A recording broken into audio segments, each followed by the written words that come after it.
Hello and welcome to another edition of the Talking City podcast with myself, Alex James, and Chief City writer Simon Bajkowski in the midst of the Club World Cup. Simon, are you well? Are you enjoying the expanded FIFA globalisation of football?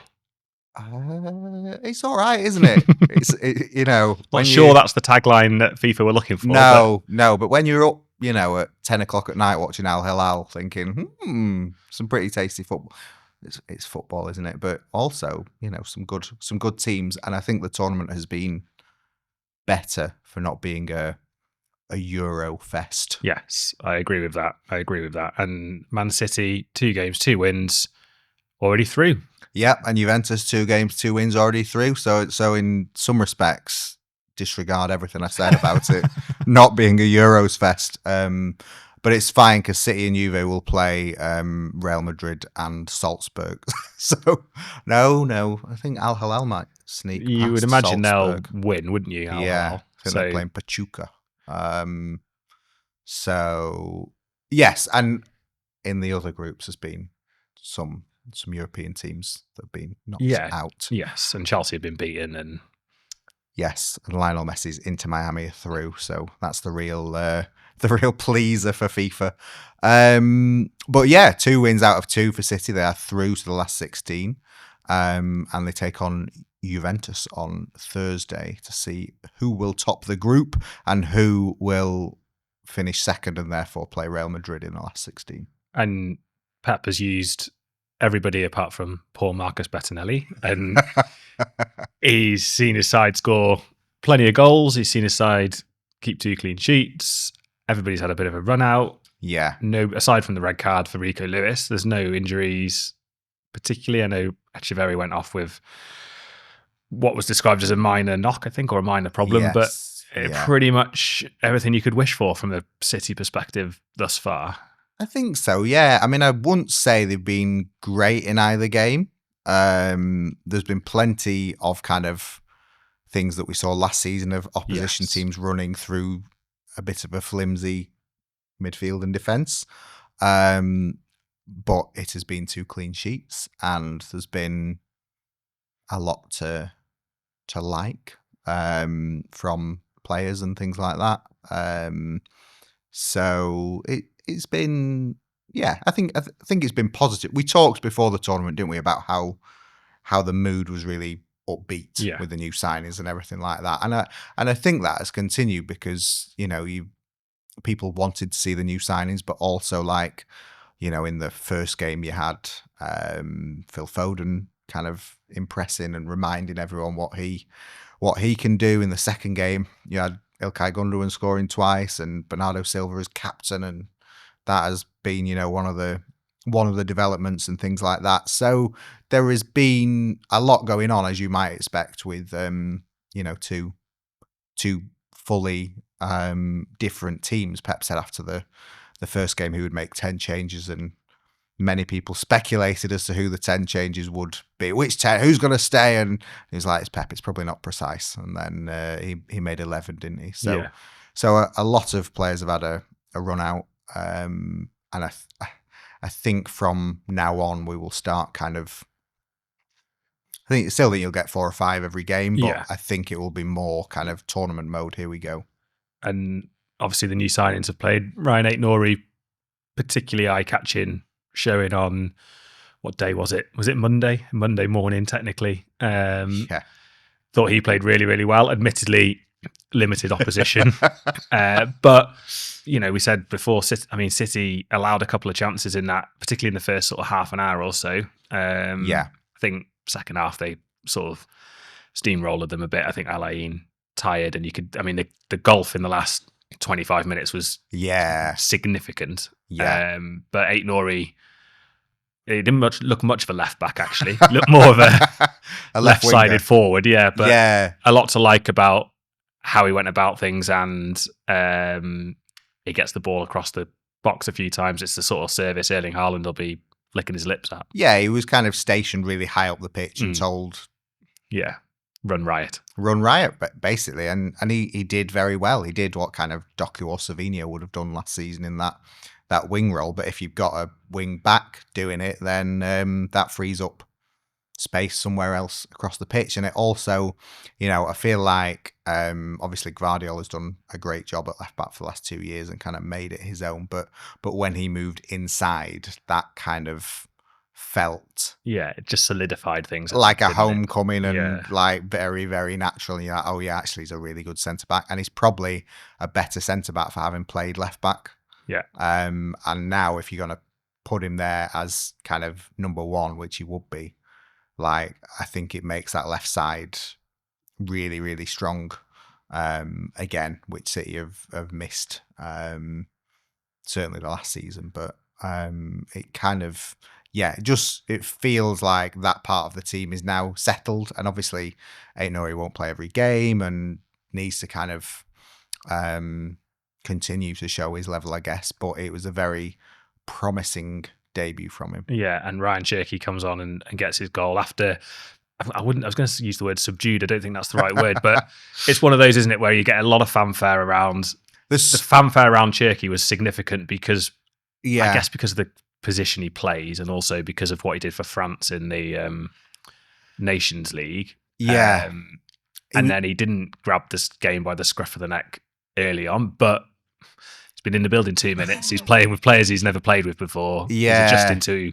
He wasn't very good in that first game, and he's allowed to be not very good for all those reasons, but he's not allowed to be very good online, where, instantly there are like people making compilations of every bad touch he made in that first game, and you just think, just have a day off. Just somebody please have a day off. So it was very nice for him to then come on in the second game and score a very good goal and look sharper. And again, Al Ain weren't the best opposition, but like, nobody's looking for perfectly polished performances at this stage. You just want to see a bit of what they've got, and Cherky definitely did that. And also, kind of more significant than either performance was Pep came out afterwards and said Cherky does so many things in training that I think, wow.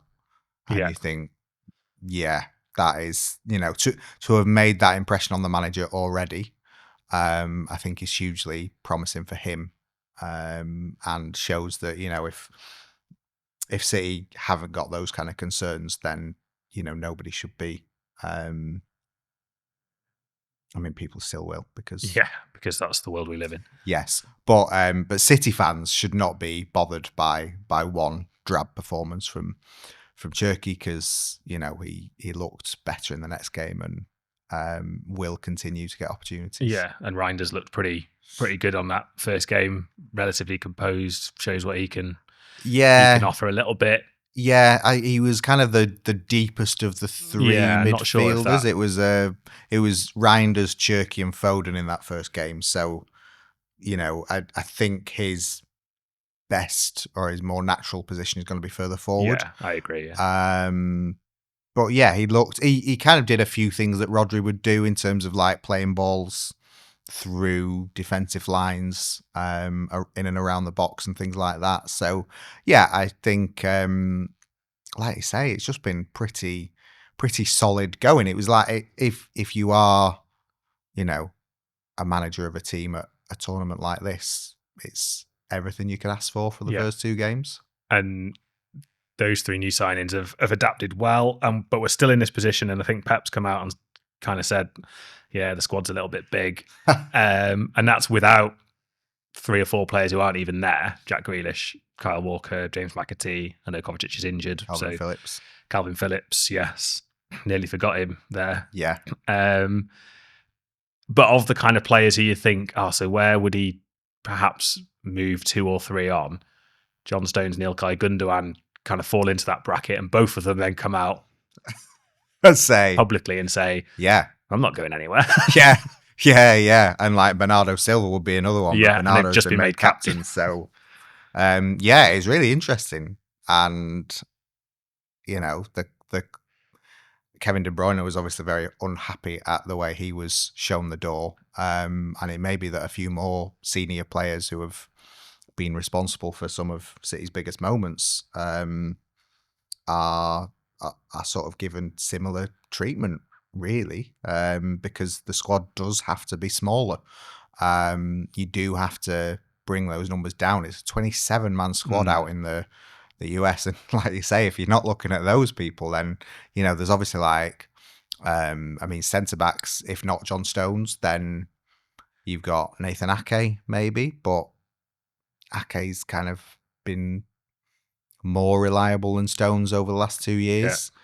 Kusanov, Vita Reich, maybe. But, you know, reports that actually they want to keep him. Sort of like Kusanov could go out on loan, I suppose, for a year if he's not going to get. You'd think it. I mean, Kusanov came in and was ahead of Reich, so you'd think he would stay. But if you keep in Reich, then Kusanov probably has to go if you're not getting rid of Stones or Ake. But then, not ideal. One of them surely has to go somewhere, whether that's Reich or. I mean, he seems the obvious one, doesn't he? But but then like there's an argument for keeping him in house to develop. But everywhere you look, like Oscar Bob is probably on the fringes of the squad after being out of it last year. But he's come out and said he wants to stay, and he scored a very good goal off the bench, and probably brings a lot more to it. You would say Claudio Echeverri, your favourite. You won't find a bigger Claudio fan than me. Even if the goalkeeper for LAE must have been a fan as well, so just let that free kick go in. You know, he scored a great free kick. And Stefan Ortega says he's like Julian Alvarez. And you're like, right. I mean, they certainly seem to miss an Alvarez type figure last season. And he's obviously another one who, in training, which obviously we're not party to, is consistent, catching the eye, because that's precisely what Pep said around the cup final, isn't it? When everyone was like, "Oh, Claudio's in the squad." Hang on a minute, Claudio's on the pitch. And also quite revealing because he scored from a free kick, and Pep was asked afterwards about, was he on free kick duty? And he said, well, for months after every training session, he's practiced free kicks on his own after everyone's gone in. That is the kind of thing that gets you noticed and will get you opportunities. So you would think that Echeverri would go out on loan, but after the last week or so, you're thinking maybe not. But if not Echeverri, then it has to be somebody. We're just kind of running out of names. I mean, Gundogan still feels like the closest to leaving, in the sense that, you know, there are credible links with him. Galatasaray want him. But he's not just come out once and said he would like to stay. He's come out about 4 or 5 different times over the last month and said he wants to stay. And still talking about being here for the season. And, you know, as the last game showed, he scored 2 goals. But then was also quite critical of how slow the team had been. And, like, he is probably more, you know, if you want Pep's voice on the pitch. If you want Pep's instructions on the pitch, he can probably carry that out more than anyone else. So it's interesting because changes have to happen. We just don't know where they are going to happen. And it does feel with Gundogan that you lose someone who can play in 3 or 4 different positions, as he did last season. And I know he had his critics last season, but he's doing probably none of the positions he played last season were his preferred position. He looked a lot better when the team around him improved last season. That was the thing. He struggled when he had to play so many different positions and no one else was in form. But, like, it's his goal at Fulham, isn't it, that gets them Champions League football and things like that. And vast experience, like you say, kind of a captain without being captain, and voice in the dressing room. And there probably is an element of, if you were to say, we'll allow Gundogan to go, maybe we'll allow John Stones to go, that's a lot of experience to then leave with. And I know Savinho and Doku have been in a while, but they're still young players. They're still learning their craft. Same with Echeverri. Then 3 new signings who are all new to I know Aït-Nouri's played in the Premier League, but they're all new to the setup with City. Because Reinders is Gundogan's successor, really. So you could say, well, your successor's in the building, so off you go. But then is there a danger of transition there? That is not really how City like to do things. They like to have both at the same time, and then you can learn from each other.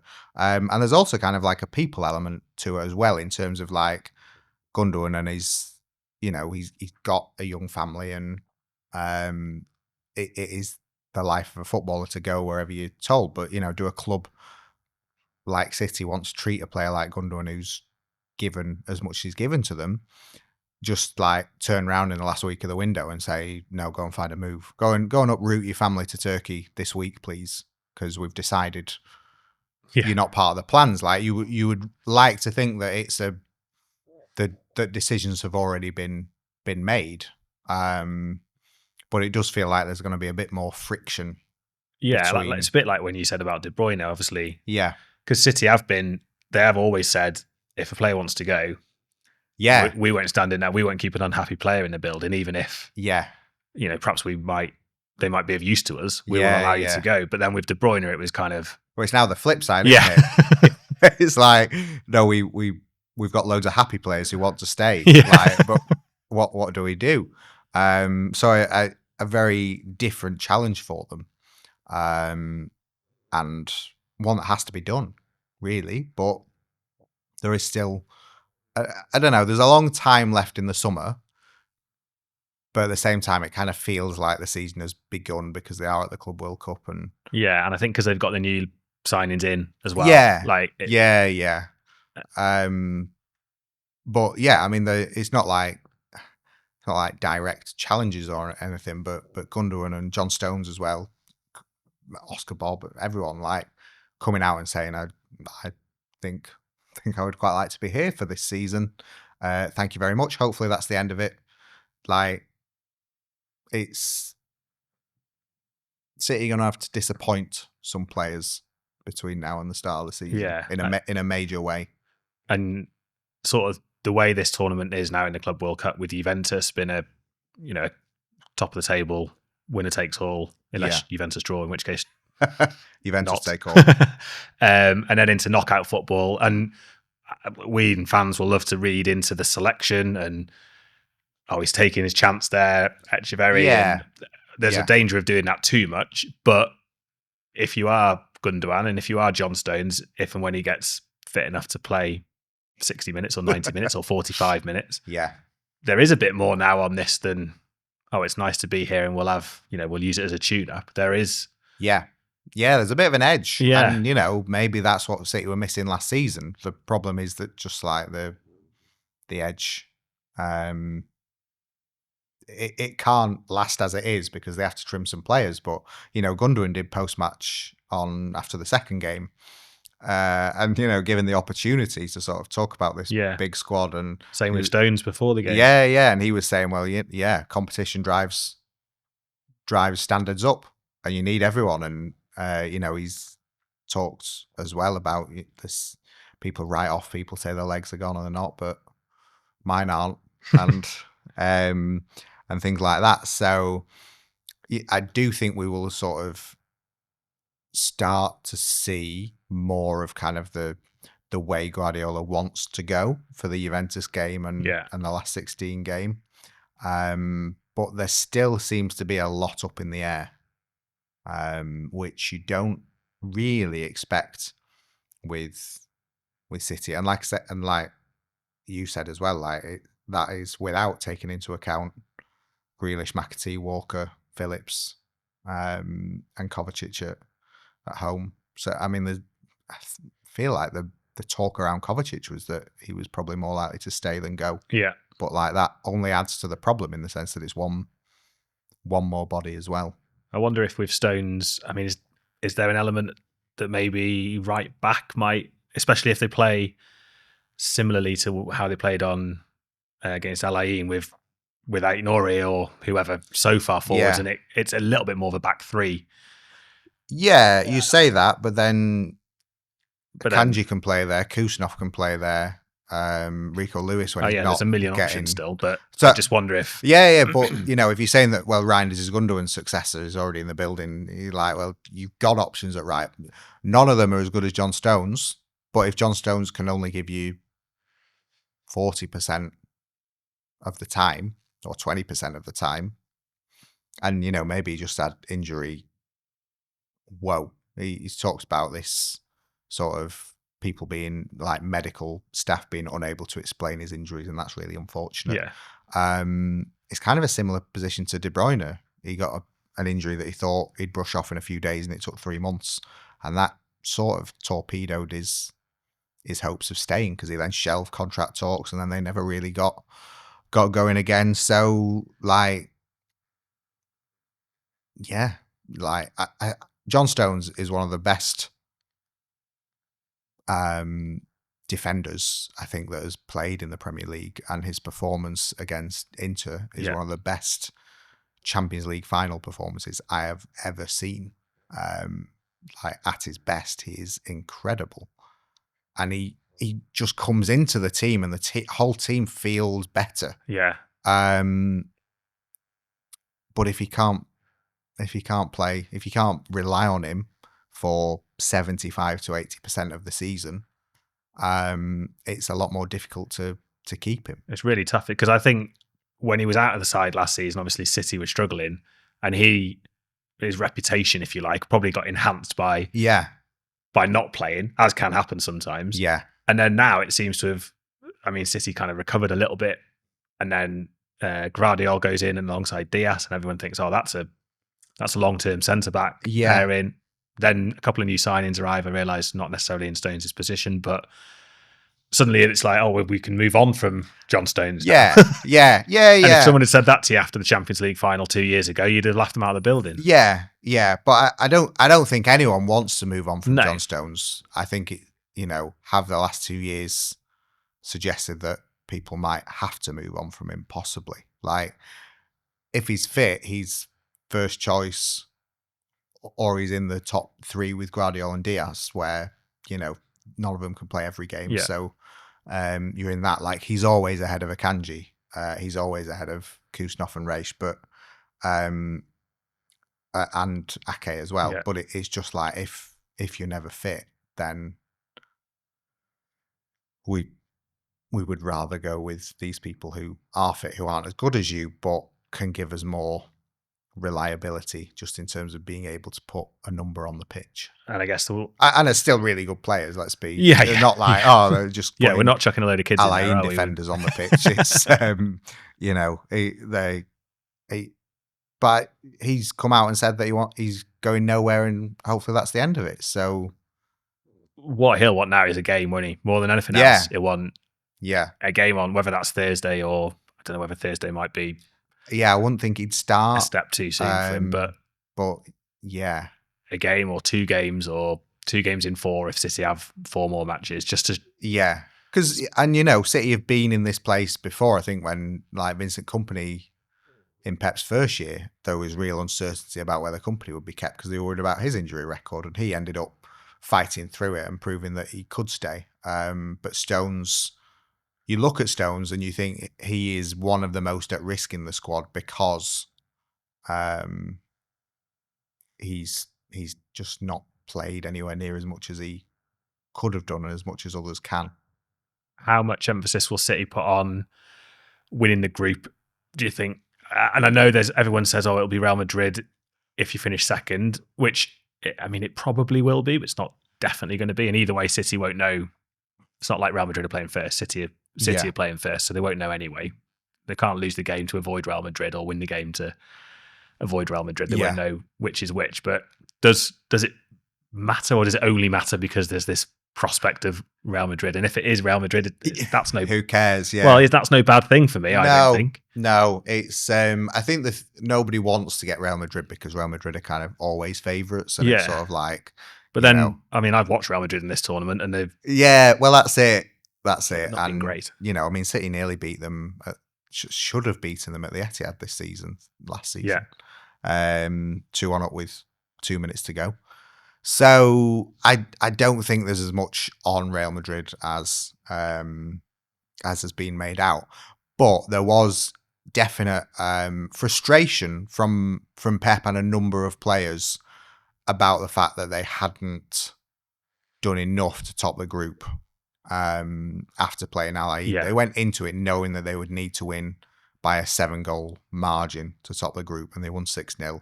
But it was a bit it was stodgy for 60 minutes. Yeah, you I felt would say 5 more minutes City would score. And I think Foden missed a great chance, didn't he, late on? If that game lasts another 5 minutes, I think City score another goal, don't they? But it felt the first hour, City certainly weren't anywhere near as fluid as they were in the final part of it. And, you know, they were annoyed, and as annoyed as they would be if that was the Champions League or things like that, which, you know, bodes well as well, I think. What it does do is it sets up a Juventus game where they have to win. Yeah. They can't have a draw if they want to top the group and go through. And, you know, the Juventus game is significant in itself because it's by far the biggest test of the group stage. And it's like, yeah, these first 2 games have been pretty good, but here's the real test. Here's a team that you lost to last season when you were playing terribly. Yeah. And have looked pretty good. Yeah. And again, they're the same team City have played, but they've won 5-0 and 4-1, so they've looked pretty good. And they want to top the group as well. Yeah. And like, they don't want to face Real Madrid in the next round. So out you go, boys. Win or else. And that is a good position to be in, I think, at this stage, not only of the Club World Cup, but of City's kind of pre-season and build up to all the rest of the tournaments. Because it's like, where are we at? That's what everyone wants to know. Yeah. Where are City at the minute, and can they beat Juventus? That's why I don't think Real Madrid would be No. Obviously, City want to win the group, but if they win the group and end up playing Real Madrid, or if they finish second and end up playing Real Madrid, I don't think having Juventus and Real Madrid in competitive games, or certainly more competitive than it would be if you were playing Juventus and Real Madrid in pre-season in a summer series, is a bad thing. No.